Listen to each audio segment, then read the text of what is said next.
Welcome students, अपनी तो पाठशाला में आपका स्वागत है। आज से हम हॉर्नीविल क्लास 11 की इंग्लिश शुरू करने वाले हैं और आज का पहला चैप्टर आपके सामने है English class 11 chapter number first, a portrait of a lady. ये चैप्टर मैं आपको बुक से वर्ड बाय वर्ड एक्सप्लेन करूंगा और ये बहुत ही अच्छी कहानी है, आपको मजा आएगा। चैप्टर है the portrait of a lady.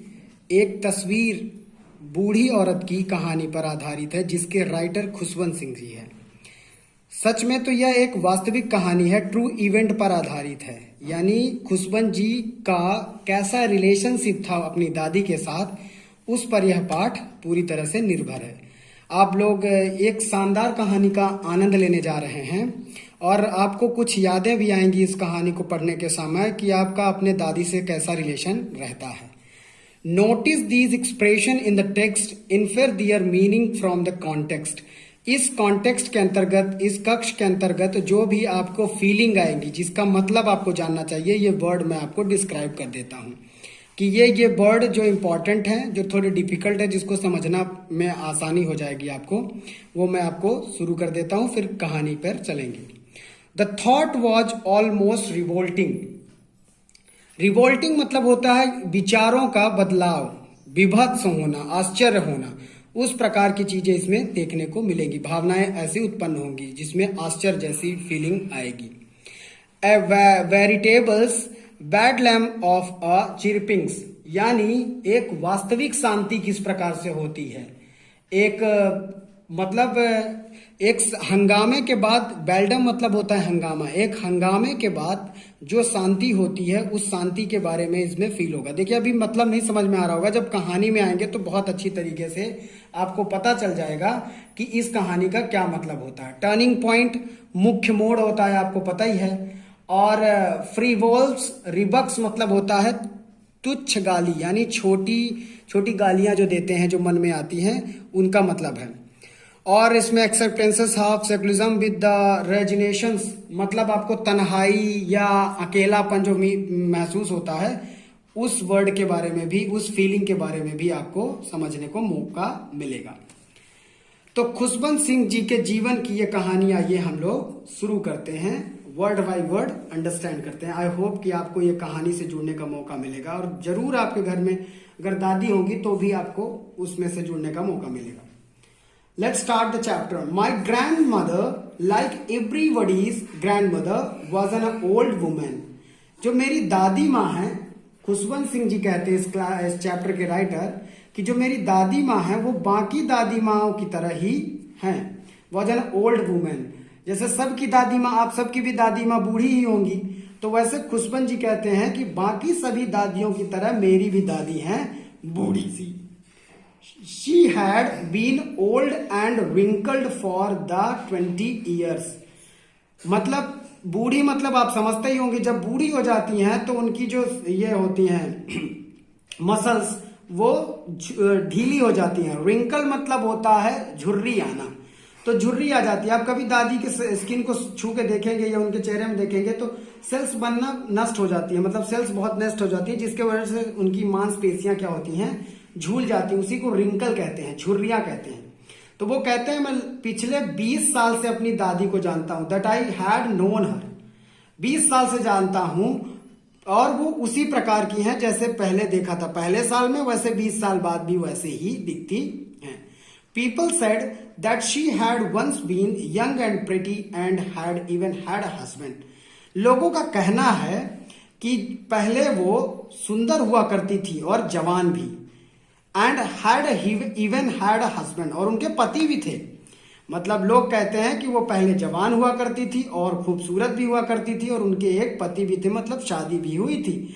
But that was hard to believe. जब राइटर ये खुशवंत सिंह सुनते हैं तो उनको बहुत कठिनाई से विश्वास होता है कि मैं तो 20 साल से दादी को देख रहा हूं, वो इसी तरह झुर्री वाली बूढ़ी है।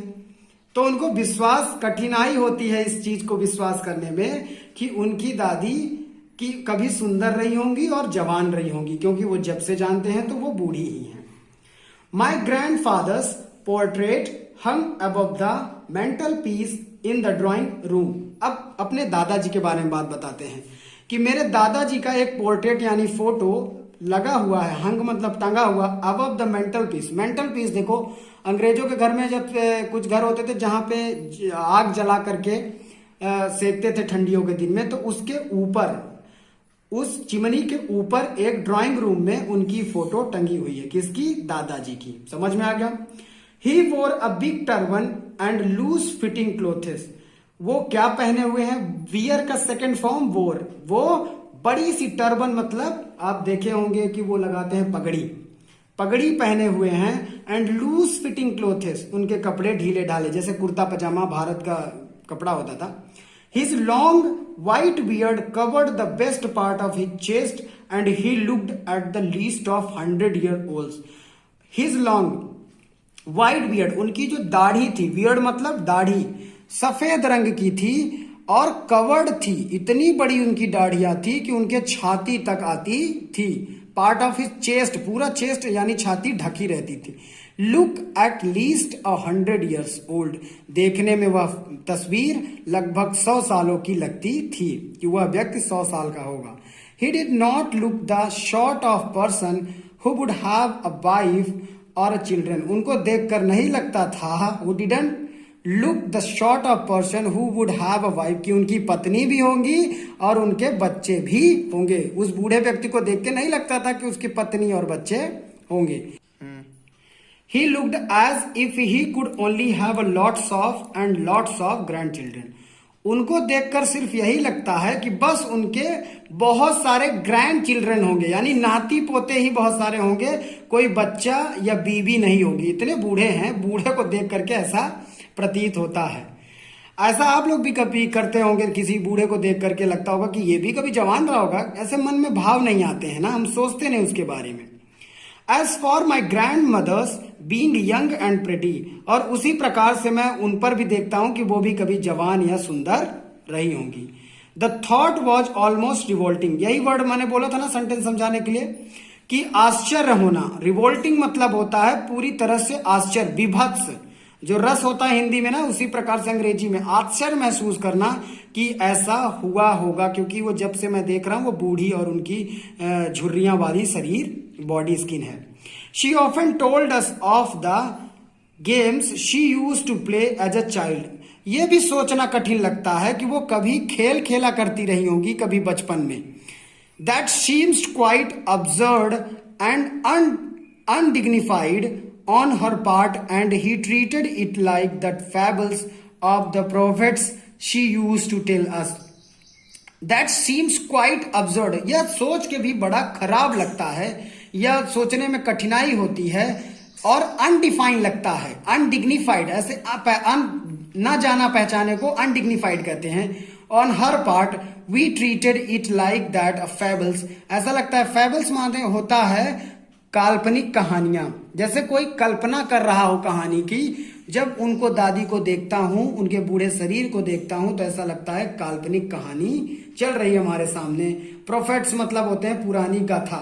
सी यूज टू टेल अस, जो मुझे सुनाई जाती थी दादी के द्वारा ही या फिर बड़े लोगों के द्वारा सुनाई जाती थी, उसी प्रकार से दादी के पूरे चरित्र को देखकर लगता था यह एक काल्पनिक कहानी है।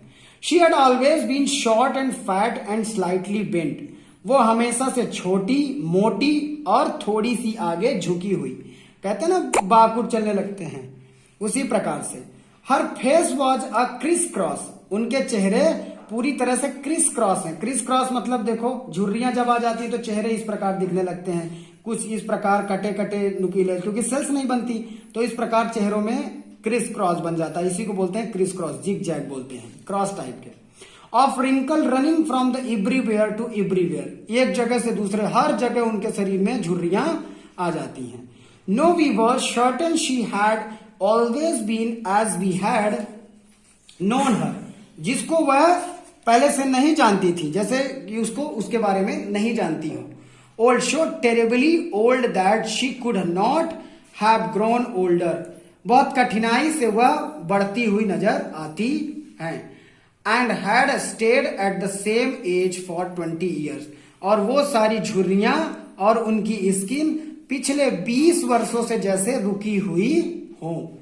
She could never have been pretty, मैं यह सोच ही नहीं सकता कि वह कभी सुंदर हो सकती थी, but she was always beautiful, लेकिन वो पहले से सुंदर थी। मतलब शारीरिक सुंदरता की बात नहीं कर रहे हैं खुशबंत जी, अब वो बात कर रहे हैं कि वो चाहे शरीर से सुंदर, चेहरे से सुंदर हो या ना हो, लेकिन what she was always beautiful. उसके रिलेशनशिप जो दादी के साथ आप लोगों के भी होते हैं, जो दादी के साथ सुंदर रिश्ता होता है, वो जरूर सुंदर था उनका, यानी मन से वो बहुत सुंदर थी।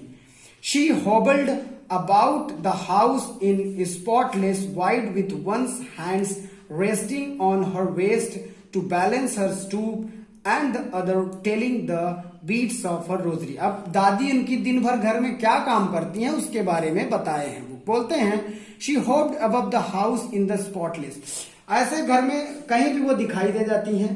white with, क्योंकि उनका कपड़ा जो होता है व्हाइट कलर का, वो कपड़ा साड़ी पहनती हैं।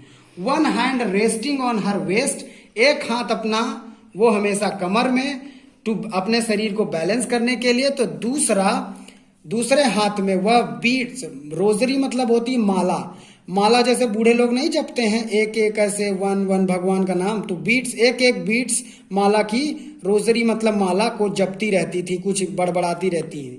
हर सिल्वर लॉक्स वर स्कैटर्ड अनटिडली ओवर हर पेल, उनका जो बाल था वो एकदम सफेद हो चुका था, जैसे चांदी नहीं सिल्वर दिखता वैसे ही बाल सफेद हो गए थे, तो चांदी जैसे दिखते थे, इसलिए तुलना करने के लिए खुशबंत जी ने सिल्वर वर्ड का इस्तेमाल किया। वह स्कैटर अनटिडी ओवर हर पेल, उनका जो चेहरा था पूरा पीले रंग का और एकदम झुकला हुआ रहता था। पकड़ फेस एकदम झुझलाया हुआ रहता था। And her lips constantly moved in Audible prayer, inaudible ऐसी आवाज जो आपको सुनाई न दे, यानी उनके होंठ हमेशा कुछ न कुछ बोलते रहते थे, एक प्रार्थना करते रहते थे रोजरी के साथ, जैसे जैसे एक एक माला की गुड़ियां गिनते थे। Yes she was beautiful, she was like the winter, वह सुंदर थी। She was like the winter landscape in the mountains, वो एक ठंडी में गिरती हुई जमीन की बर्फ जैसी थी, वो मन से बहुत सुंदर थी। An expanse of pure white serenity, breathing peace and contentment, उनके साथ रहने का ये पूरे का मतलब होता है N expanse of pure white serenity, जिस प्रकार बर्फ गिरने पर किसी जगह का माहौल शांतिपूर्ण हो जाता है, उसी प्रकार उनके साथ रहने पर उनके आसपास का माहौल शांतिपूर्ण रहता है और आनंद आता है। इस पार्ट में सिर्फ इतना ही हो सकता है बच्चों, अगले पार्ट में आगे की कहानी हम पढ़ेंगे। Thank you for watching.